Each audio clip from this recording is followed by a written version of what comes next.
Watch coming up shortly. Before that, though, 1 in 7 people in Britain are said to be neurodiverse. Now, that's a term describing those with conditions such as dyslexia, ADHD, or are on the autism spectrum. Now, more and more employers are actually trying to attract people who are neurodiverse. The intelligence agency GCHQ, in fact, has been doing so for more than 20 years.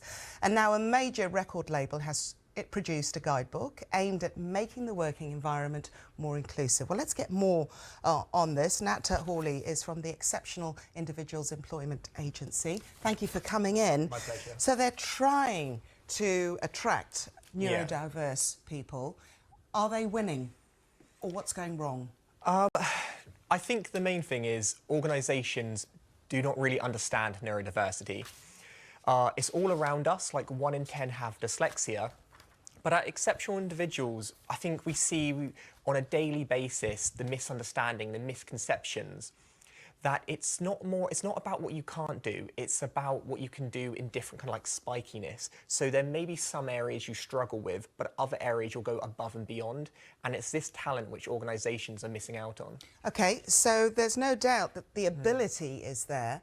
It sounds as if the key to unlocking this then is the communication. Yeah, communication, reasonable adjustments. It definitely takes both sides. So an individual looking for inclusive employment needs to understand that managers are just not there yet. So they have to have the understanding and being able to communicate how their mind works. But it's also onto the manager side. What we do at Exceptional Individuals is we support managers understand how to have those conversations, and with the individuals, how to get across their strengths in interviews. Okay, so I suppose there's a lot of training involved in this. And once you're in that working environment, once the managers have got that, what about the trickle down to their colleagues? Because they're going to be in this open working environment. Is that going to come at a cost for companies in order to incorporate that? I mean, it will come at a cost if they do nothing at all.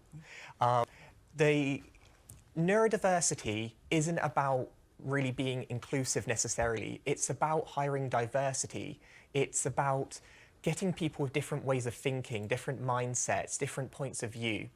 If you aren't hiring people with neurodiversity, if you aren't encouraging them to join your organisation, you're not going to be innovating at the space where your competitors are. Organisations are missing out. Okay, Nat Hawley, thank you very much for that. Thank you very much. Thank you so much. Thank you. Now BBC News, it's News Watch with some...